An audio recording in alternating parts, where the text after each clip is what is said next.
जय हिंद दोस्तों। Soldiers defence academy के चैनल पे फिर से आपका मैं दियम हरद्वार स्वागत करता हूँ। आज हम लोग मैट्रिक्स के लेक्चर 3 में ये पढ़ेंगे कि मैट्रिक्स को ऐड कैसे किया जाता है, सबट्रैक्ट कैसे किया जाता है, स्केलर के साथ कैसे मल्टीप्लाई किया जाता है और सब मैट्रिक्स क्या होता है। तो सबसे पहले चैनल को लाइक और सब्सक्राइब कर दीजिए। ये 12th के लिए बहुत ही इम्पोर्टेंट है, साथ ही साथ इम्पोर्टेंट तो एनडीए और एयरफोर्स वालों के लिए भी है। लेकिन चलिए तो हम लोग स्टार्ट करते हैं। सबसे पहले सब मैट्रिक्स ऑफ ए मैट्रिक्स। सब मैट्रिक्स ऑफ ए मैट्रिक्स। तो सब मैट्रिक्स क्या होता है? तो any matrix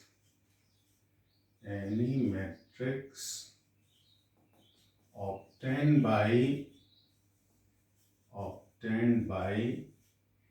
omitting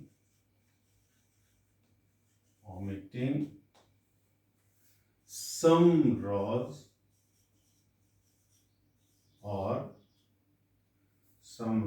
and some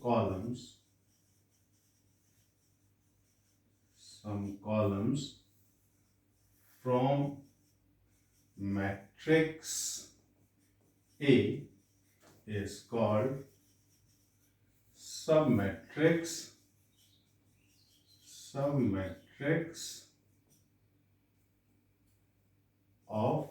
matrix A. मतलब कोई भी मैट्रिक्स ए दिया हुआ है, उस मैट्रिक्स से कुछ रोज और कुछ कॉलम को अगर हम ओमिट कर दें, हटा दें हम, तब जो बचे हुए एलिमेंट से मैट्रिक्स बनता है हमारा, उस मैट्रिक्स को उस दिए गए मैट्रिक्स का आप क्या कहेंगे? सब मैट्रिक्स कहेंगे। जैसे मैं एग्जांपल की बात करूं,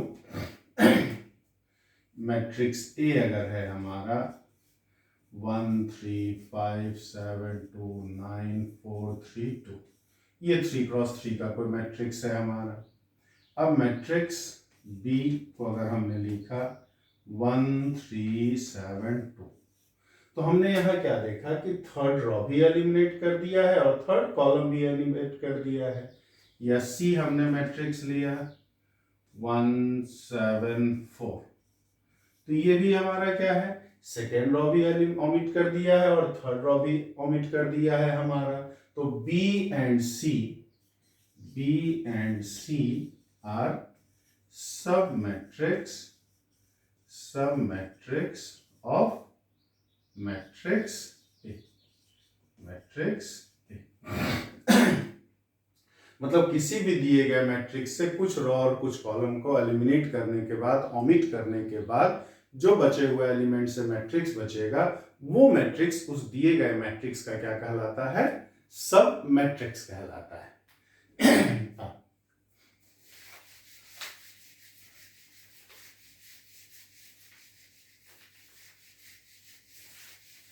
मल्टीप्लिकेशन ऑफ मैट्रिक्स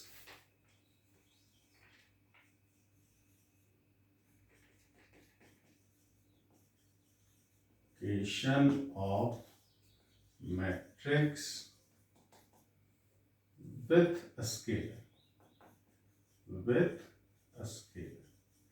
किसी मैट्रिक्स को किसी स्केलर के साथ मल्टीप्लाई करने पे आपको क्या मिलता है, हमें ये देखना। स्केलर मतलब कि कोई भी नंबर, कोई भी कांस्टेंट नंबर को अगर मल्टीप्लाई कर दें तो क्या चेंजेस आते हैं हमारे। तो if A is any matrix and K is any scalar, then matrix obtained by multiplying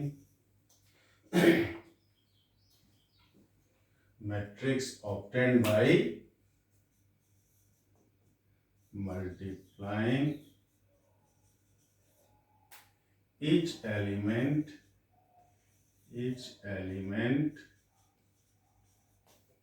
of A by K is called a scalar multiple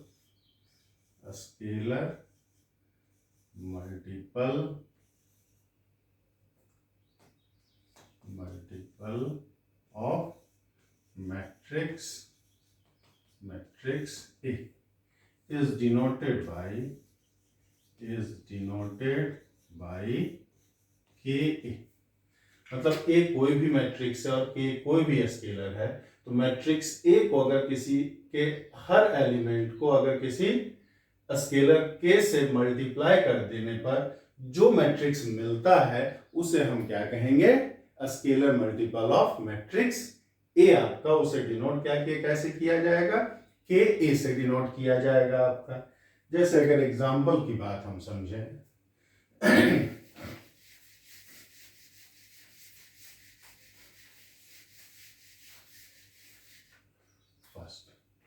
जैसे इफ मैट्रिक्स ए अगर है हमारा 3 5 7 2, देन अगर हमारा कहते हैं 5A, तो 5A अगर है हमारा, तो इसमें जितने भी एलिमेंट हैं सभी एलिमेंट को आपको क्या करना? 5 से मल्टीप्लाई कर देना।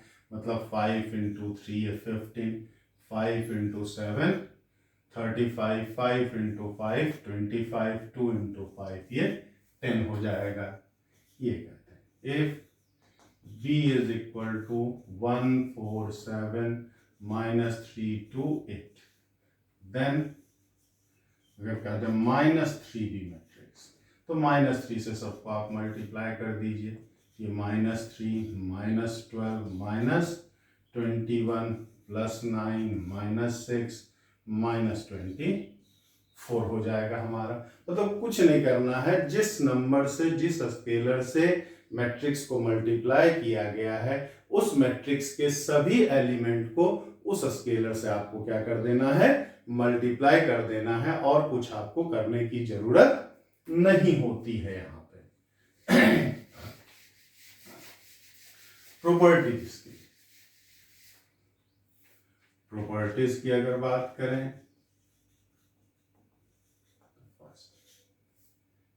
K × A + B is equal to KA + KB। मतलब दो मैट्रिक्स को पहले ऐड कर लें, उसके बाद किसी स्केलर K से मल्टीप्लाई कर लें, या फिर दोनों मैट्रिक्स को अलग अलग K से मल्टीप्लाई करके ऐड करें, उससे कोई फर्क नहीं पड़ता है। या फिर L + K × matrix A is equal to LA + K। अब यहां उल्टा है, दो स्केलर को पहले ऐड कर लें तब किसी मैट्रिक्स ए से मल्टीप्लाई कर लें, या मैट्रिक्स ए को दोनों स्केलर से अलग अलग पहले मल्टीप्लाई कर लें उसके बाद ऐड करें, उससे कोई फर्क नहीं पड़ेगा। फिर L × KA या K × LA या फिर KL × A। मैट्रिक्स ए को किसी स्केलर के से मल्टीप्लाई कर दिया जाए, फिर किसी दूसरे स्केलर एल से मल्टीप्लाई करें, या यहाँ मैट्रिक्स ए को पहले एल से मल्टीप्लाई करें फिर किसी दूसरे मैट्रिक्स के से मल्टीप्लाई करें, या पहले दोनों स्केलर को ही हमारा क्या कर लें? मल्टीप्लाई कर लें, फिर मैट्रिक्स ए से मल्टीप्लाई करें। ऐसा कैसे भी मल्टीप्लाई करें उससे कोई फर्क नहीं पड़ता है। 1 × matrix A is equal to A। अगर 1 को किसी मैट्रिक्स से मल्टीप्लाई करेंगे तो मैट्रिक्स ए ही हो जाएगा, और कुछ करने की जरूरत नहीं है आपको। इस तरह से बड़ा ही आसान होता है मैट्रिक्स को किसी स्केलर के साथ मल्टीप्लाई करना।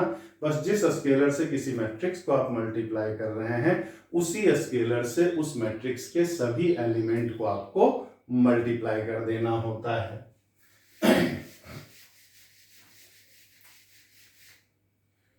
Equality of two matrices।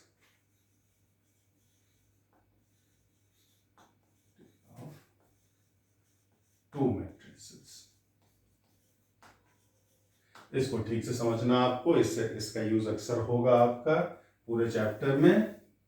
तो to two matrices A and B are equal if and only if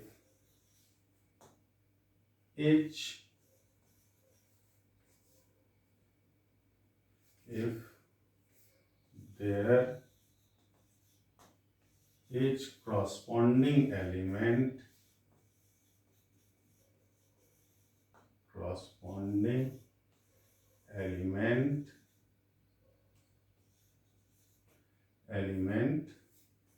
are each corresponding element is equal. दो मैट्रिक्स आप इक्वल तभी कह सकते हैं जब उसका हर संगत सदस्य मतलब क्रॉसपॉन्डिंग एलिमेंट्स क्या होना चाहिए, इक्वल होना चाहिए।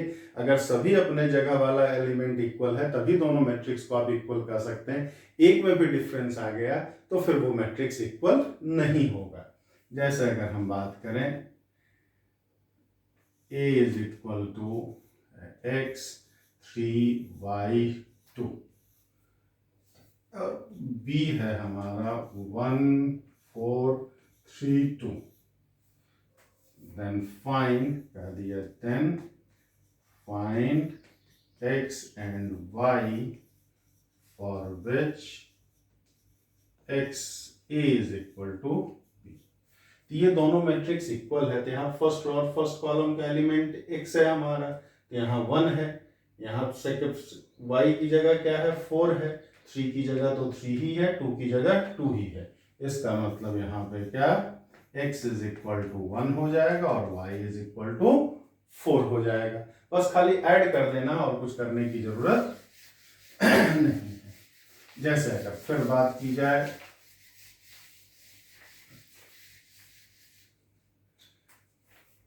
if matrix A is equal to x plus y comma 5 3x minus y and B is equal to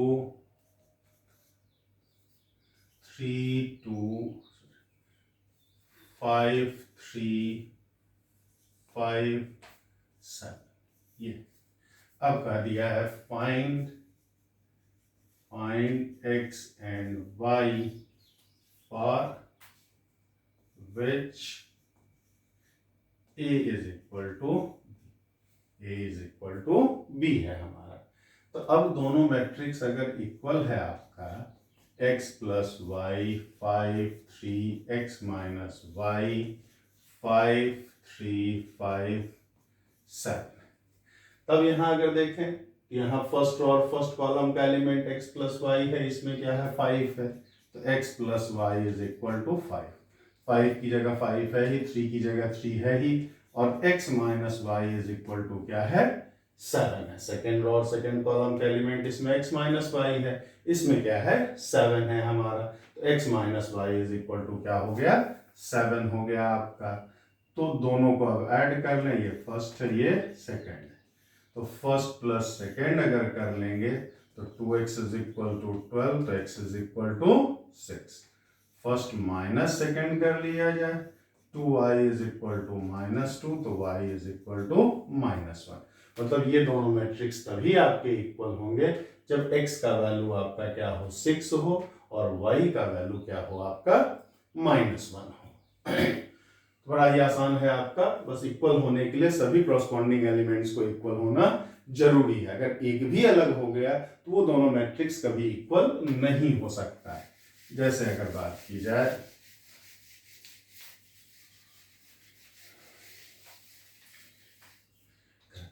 if A is equal to 5 2 1 7 3 and B is equal to A B C alpha beta. अब अगर हम कह दें तो यहां पे क्या होगा, A कभी भी B के इक्वल नहीं हो सकता क्योंकि यहां ऑर्डर ही अलग अलग है। ये जो है हमारा क्या है 3x2 का मैट्रिक्स और ये 2x3 का मैट्रिक्स है। तो यहाँ पे सबसे पहले दो मैट्रिक्स को इक्वल होने के लिए तो पहले तो ये देखा जाएगा कि दोनों का ऑर्डर सेम है या नहीं है। दो अलग अलग ऑर्डर का मैट्रिक्स कभी भी इक्वल नहीं हो सकता है। तो इक्वल मैट्रिक्स के लिए सबसे पहले दोनों का ऑर्डर सेम हो। ऑर्डर सेम होने के बाद फिर देखेंगे कि सभी क्रॉसपोंडिंग एलिमेंट्स इक्वल हैं या नहीं है हमारे। तो एक तो ये तो कभी संभव है ही नहीं, ए कभी भी बी के इक्वल नहीं हो सकता है। फिर दूसरी गलती जो आप लोग करते हैं जैसे दे दिया आपका a is equal to x square 5 3x minus y and b is equal to दे दिया 4 3 7 8। अब यहां बच्चे कह दिया then find x and y for which matrix A is equal to B। अगर A और B मैट्रिक्स हमारा क्या है इक्वल है तो आपसे ये पूछा जा रहा है कि A और B की वैल्यू क्या होगी, ये आप बताइए। यहां भी अगर इक्वल कर देंगे आप तो अक्सर बच्चे गलती कर देते हैं कि x square 3 5 x minus y और ये 4 3 7 8, बाकी कुछ नहीं देखते हैं। एक्स स्क्वायर की वैल्यू 4 तो एक्स की वैल्यू प्लस माइनस 2 और इधर देख लें एक्स वाई इसमें है हमारा तो x minus y is equal to 8 है तो एक्स का वैल्यू 2 तो वाई का वैल्यू हमारा क्या हो जाएगा। तो यहां से y इज इक्वल टू कितना x माइनस 8 है तो when x is equal to 2 y is equal to minus 6 when x is equal to minus 2 y is equal to minus 10। ये निकाल लेते हैं। आंसर में ऑप्शन में दिया भी है कि x की वैल्यू 2 और y की वैल्यू माइनस 10, लेकिन ये सही नहीं होगा हमारा।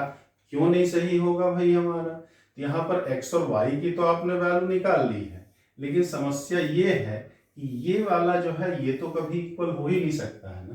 एक्स स्क्वायर को आपने 4 के इक्वल कर दिया, 3 3 की जगह है ही, x माइनस वाई की जगह 8 कर दिया, दो इक्वेशन मिल गया, दोनों को सॉल्व करके हमने x और y का वैल्यू मिल गया हमें। लेकिन कभी 5 सेकेंड रो और फर्स्ट रो और सेकेंड कॉलम का एलिमेंट, यहाँ फर्स्ट रो सेकेंड कॉलम का एलिमेंट जो है एक में 5 है और एक में 7 है आपका, तो दोनों आपका अलग अलग है। तो यहां पर क्या होगा there is no value of x and y। ये जो आपका है ये गलत सॉल्यूशन है। आप क्या लिखेंगे आंसर में, there is no value of x and y, there is no value of x and y for which x is equal to a is equal to b। x और y का ऐसा कोई value नहीं है जिससे कि a is equal to b हो जाए, क्योंकि हमने क्या बोला मैट्रिक्स को इक्वल होने के लिए हर एलिमेंट उसके जितने भी क्रॉसपोंडिंग एलिमेंट्स है उसको इक्वल होना जरूरी है। तो यहाँ एक्स वाई का वैल्यू मिल तो गया है, लेकिन मिलने के बावजूद भी ये इसका आंसर नहीं होगा, क्योंकि यहाँ सेकेंड रो और फर्स्ट रो और सेकेंड कॉलम का एलिमेंट 5 है और यहाँ 7 है, तो 5 कभी 7 के इक्वल हो ही नहीं सकता है। इसका मतलब एक्स वाई की जो ये वैल्यू आई है वो एक्सेप्टेबल नहीं होगा। तो आपको ध्यान देने की जरूरत है, ये नहीं कि एक्स वाई मिल गया हमारा आंसर सही हो गया, मिल गया काम खत्म हो गया हमारा। देखना है कि एक्स वाई की जो वैल्यू निकाले हैं, निकालने के बाद फिर क्रॉसपोंडिंग एलिमेंट सभी इक्वल है कि नहीं। तो इसको इतना सॉल्व करने की जरूरत ही नहीं थी, ये दोनों अलग अलग था हमारा, ये दोनों कभी इक्वल हो ही नहीं सकता। तो हम कुछ भी कर लें, एक्स वाई का वैल्यू कुछ भी निकाल लें, ये कभी भी इक्वल नहीं हो सकता है। तो यहाँ एक्स वाई का कोई भी वैल्यू एग्जिस्ट नहीं करेगा। ये छोटी छोटी गलतियां आपको ध्यान रखने की जरूरत होती है। उम्मीद करते हैं कि आप स्केलर के साथ कैसे मल्टीप्लाई करते हैं ये जान गए होंगे। आप दो मैट्रिक्स को इक्वल कैसे किया जाता है ये आप जान गए होंगे। चले तो नेक्स्ट वीडियो हम लोग देखेंगे कि दो मैट्रिक्स को ऐड कैसे किया जाता है। तो इसी तरह से आप चैनल पे बने रहें। जय हिंद, जय भारत।